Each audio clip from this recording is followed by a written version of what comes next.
तक इन अधिकारियों पर कोई कार्रवाई नहीं हुई है। उल्टे जो उनके इस मामले में जाँच कर रहे थे एसआई संदीप लाठर, उन्होंने एक सुनसान कमरे में खेतों के बीच में जाके आत्महत्या कर ली है गोली मार के। उससे पहले उन्होंने वीडियो बनाया। वीडियो में वो कह रहे हैं कि वाई पूरन कुमार खुद करप्ट थे। इस बात में भी कोई दम नहीं दिखता है कि जो कहा जा रहा है कि वो करप्ट थे। इस देश में बहुत सारे करप्ट लोग हैं, उनको सजाएँ हुई और सजा होने के बाद भी सुधरने का अवसर होता है लोगों का। और सारे नेताओं ने करीब-करीब भारत के महत्वपूर्ण नेताओं ने इस मसले को जोरदार ढंग से उठाया, लेकिन फिर भी कुछ नहीं हो रहा है और ये बताता है कि ये जो न्याय व्यवस्था है, ये जो राजनीतिक व्यवस्था है या समाज की व्यवस्था है, ये समाज के वंचितों और वंचितों में भी जो थोड़े बेहतर हो चुके हैं, अभी तक लोगों को लगता था कि उनका एक क्लास बन चुका है।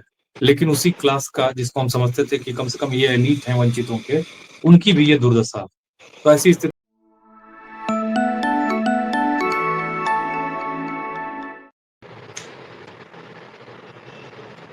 नमस्कार, स्वागत है आपका कबीर न्यूज पे। मैं हूं जितेंद्र कमल।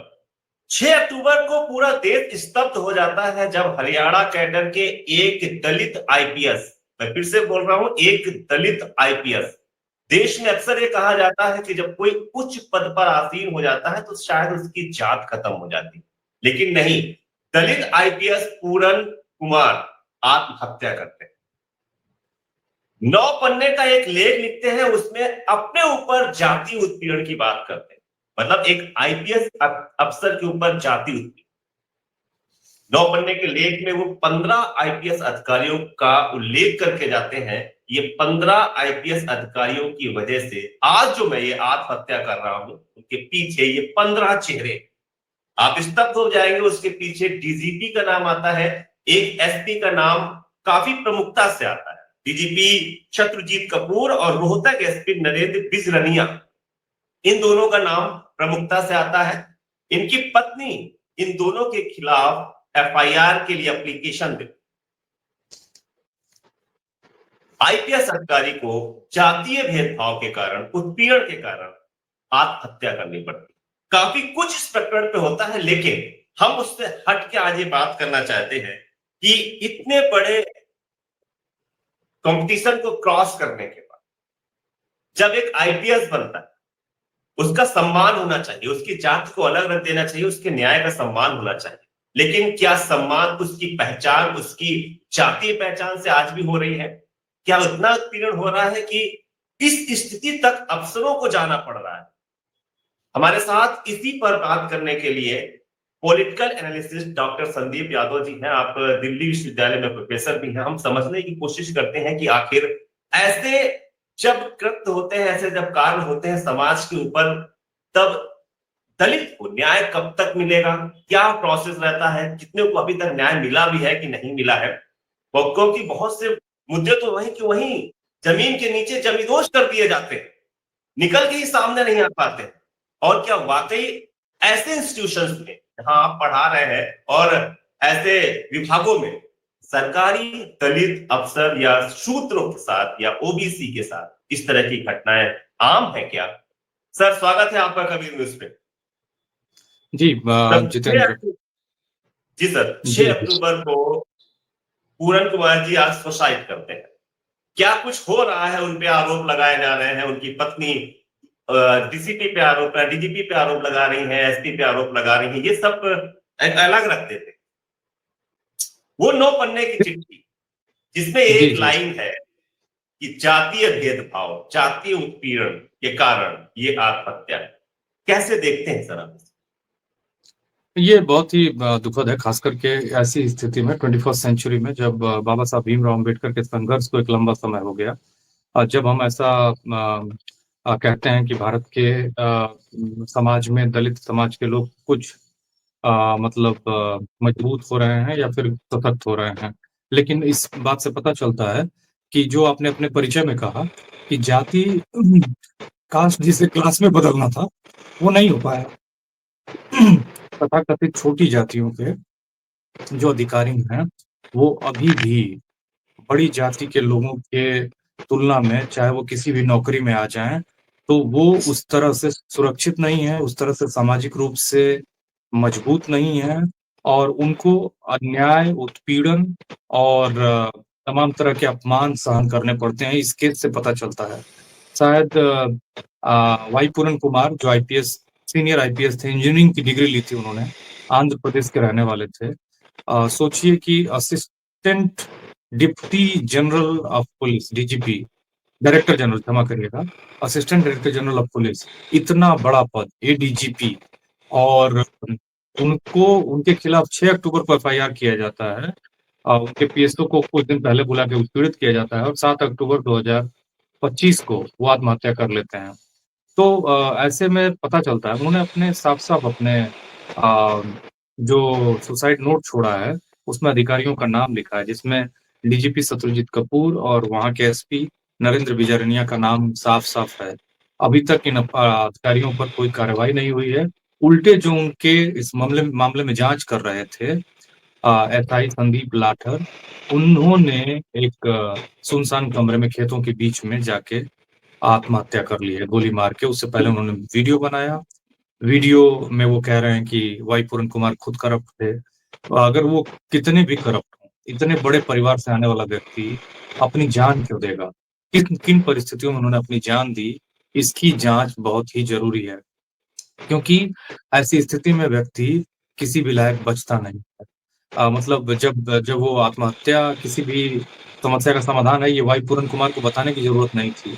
लेकिन वो कौन-सी परिस्थितियाँ थीं, जिन परिस्थितियों में वो इस आत्महत्या करने पर मजबूर हुए। इस बात में भी कोई दम नहीं दिखता है कि जो कहा जा रहा है कि वो करप्ट थे। इस देश में बहुत सारे करप्ट लोग हैं, उनको सजाएँ हुई और सज़ा होने के बाद भी सुधरने का अवसर होता है लोगों का। और ये बात कहना कि संदीप लाठर ने जो वीडियो बनाया है, क्या संदीप लाठर की जो आत्महत्या है, क्या वो हत्या है? इसकी भी जाँच होनी चाहिए, क्योंकि कोई व्यक्ति जो जाँच कर रहा हो किसी मामले में, वो क्यों आत्महत्या करेगा? अगर वो आत्महत्या करता भी है, तो एक ऐसा एंगल वाला वीडियो बनाता है, क्या ये वीडियो बनाने के लिए उन्हें फ़ोर्स किया गया? क्या उन्हें धमकी दी गई, जिसमें वो वाई पूरन कुमार को एक करप्ट व्यक्ति बताते हैं हम? क्योंकि वाई पूरन कुमार अगर करप्ट थे, तो संदीप लाठर ने क्यों आत्महत्या की? उनको किस बात का डर था? कि वो एक बिल्कुल, बहुत बिल्कुल। इन्फ्लुएंशियल फैमिली से आते थे। ये तमाम तरह की चीज़ें हैं। अभी कई दिन हो गए, आज 15 तारीख है, 16 तारीख है, क्षमा करिएगा, और आज तक उनके परिवार को न्याय नहीं मिला है। तो सबसे बड़ा सवाल ये है कि भाई पूरन कुमार को न्याय कब मिलेगा? अगर वो अपराधी भी थे, गुनहगार भी थे, तो इस पे निष्पक्ष जाँच होनी चाहिए और उन्होंने जिन पे अपने आत्महत्या का आरोप लगाया, उनको गिरफ्तार किया जाना चाहिए, उनसे पूछताछ की जानी चाहिए। तो आप डीजीपी को हटा देते हो, दूसरे डीजीपी को अपॉइंट करते हो और उनको एक तरह से आप क्लीन चिट दे रहे हो, आप उनको बख्श रहे हो। तो ये किस तरह का न्याय हुआ?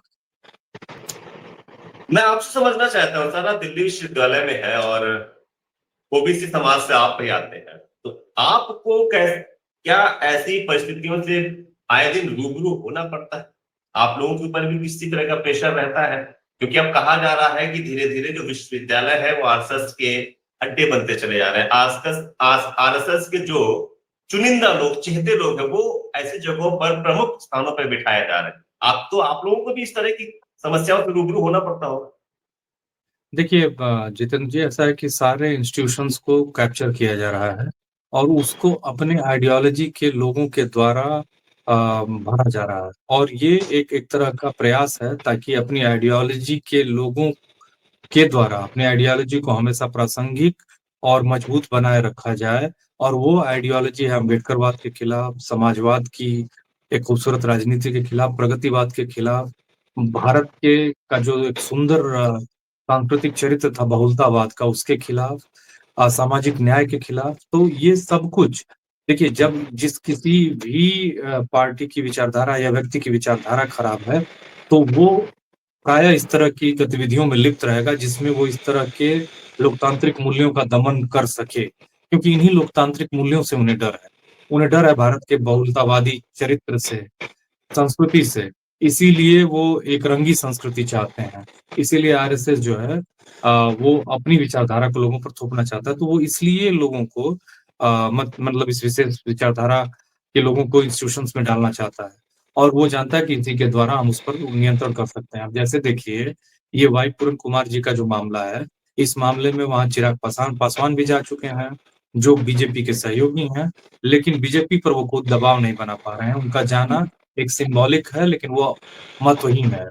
वैसे ही वहाँ पर वहाँ के मतलब एक दलित नेता हैं, जो महत्वपूर्ण नेता हैं, रामदास अठावले, वो भी पहुँच चुके हैं। राहुल गांधी भी जा चुके हैं। अखिलेश यादव जी ने भी अपनी बातों से या इस मुद्दे पर जोरदार ढंग से आवाज उठाई है कि उनको पूर्ण कुमार जी को न्याय मिलना चाहिए। सारे नेताओं ने करीब-करीब भारत के महत्वपूर्ण नेताओं ने इस मसले को जोरदार ढंग से उठाया, लेकिन फिर भी कुछ नहीं हो रहा है और ये बताता है कि ये जो न्याय व्यवस्था है, ये जो राजनीतिक व्यवस्था है या समाज की व्यवस्था है, ये समाज के वंचितों और वंचितों में भी जो थोड़े बेहतर हो चुके हैं, अभी तक लोगों को लगता था कि उनका एक क्लास बन चुका है। लेकिन उसी क्लास का जिसको हम समझते थे कि कम से कम ये एलीट हैं वंचितों के, उनकी भी ये दुर्दशा। तो ऐसी स्थिति में वो करप्ट थे या नहीं थे या क्या थे, इसकी बात की बात है। सबसे पहले तो न्याय होना चाहिए और इस मामले की पूरी जाँच होनी चाहिए। अगर जो भी करप्ट हो उसके खिलाफ मतलब उसके खिलाफ सबूत होंगे, सबूत कभी मरते नहीं, सबूत जुटाए जाने चाहिए और उसका नाम आना चाहिए। न्याय तो यही कहता है और बिना न्याय के क्या समाज में शांति, सद्भावना और प्रगति क्या सुनिश्चित की जा सकती है? यही वो सवाल हैं, जो वाई पूरन कुमार की आत्महत्या से उठते हैं और ये वो महत्वपूर्ण सवाल हैं जो लगातार माने समाज के लोगों को परेशान कर रहे हैं।